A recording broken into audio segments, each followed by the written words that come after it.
আসসালামু আলাইকুম।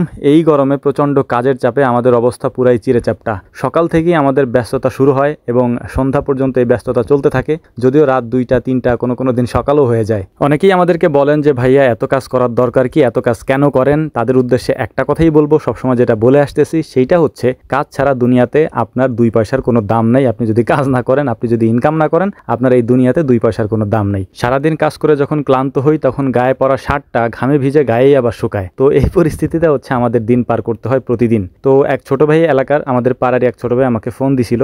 মূলত হচ্ছে আমাদের বিশেষ করে আমাদের পাড়ার ছোটোখাটো গরুর কোনো সমস্যা হলে আমাকে আগে জানায়, তারপরে তারা ডাক্তার আনে বিশেষ করে। তো ওই ছোটো ভাই আমাকে ফোন দিছিল যে ভাই আমার একটা গরুর এরকম সমস্যা, মানে হিটে আসছে বিশেষ করে, তো আপনি যদি একটু আসতেন, এসে একটু দেখলে ভালো হতো আর কি। তো ও আমাকে ডাক্তার ফোন দিতে বলছিল, তারপরে ও আমাদের বাড়িতে এসে বসে আছে অনেকক্ষণ যাবত। তো ওকে নিয়ে এবং ডাক্তার নিয়ে আমি পরবর্তীতে ওদের বাড়িতে যাই এবং পরবর্তীতে চেক করে দেখলাম আমরা যে না, গরু হিটে আসে নাই।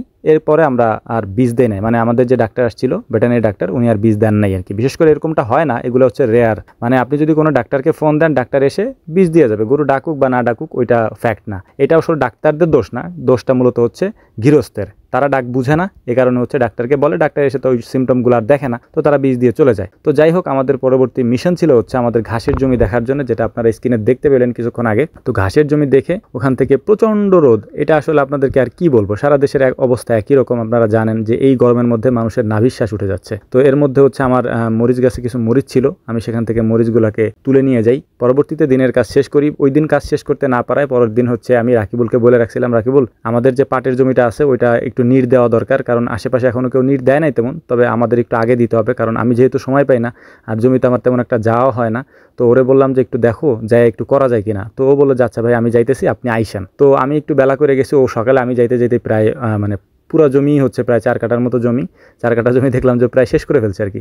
তো যাই হোক, পানি নিয়ে গেছিলাম, তারপর ওর সাথে কিছুক্ষণ আমি কাজ করলাম। কাজ করার পরে হচ্ছে আমাদের মানে এই গরমে আসলে কাজ করাটা অসম্ভব একটা ব্যাপার হয়ে দাঁড়াইছে। মানে এত গরম আর এত রোদ, এটা আসলে বলে বোঝানোর মতো সম্ভব না, কারণ তাপমাত্রা আমাদের এখানে 40 থাকে, 40-41 এরকম থাকে। তো যাই হোক, তারপরেও তো করতে হবে, কাজ তো কাজই। আমি প্রথমে আপনাদেরকে একটা কথা বলছি, সেটা হচ্ছে যে কাজ না করলে খাবেন কি, তাই না? কাজ তো করতেই হবে। আর যদি বলেন যে রিজিকের মালিক আল্লাহ, আল্লাহ খাওয়াবেন, আল্লাহ বলেন নাই যে আপনি ঘরে বসে থাকেন আর আল্লাহ আপনার খাবারের ব্যবস্থা করবেন। আল্লাহ আপনাকে মেহনত করতে বলছেন। হ্যাঁ, তো যাই হোক, আমরা মেহনতের উদ্দেশ্যেই আবারও ছুটে চললাম আমাদের অন্য একটা ঘাসের জমিতে। তো ঘাসের জমিটা দেখার পরে এখান থেকে আমরা চলে যাচ্ছি হচ্ছে আমাদের অন্য একটা পাটের জমিতে বিশেষ করে। তো এখানে হচ্ছে আমাদের ওষুধ দিতে হবে, কারণ পাট বোনার পরে এখানে আমি আসি নাই। তো রাকিবুলকে নিয়ে দেখলাম, দেখার পরে আমি রাকিবুলকে বললাম যে ঠিক আছে রাকিবুল, কালকে সকালে বিশেষ করে আমাদের যেহেতু রবিবারে হাট থাকে, তো ওকে বললাম যে বিকালে হাটের থেকে আমাদের নিয়ে এসো, ওষুধ নিয়ে এসো।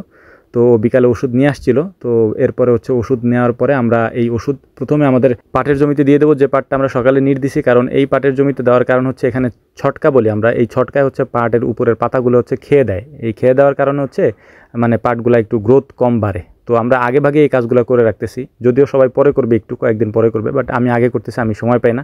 তো আগে করলে ভালো আগে করে রাখতেছিলাম।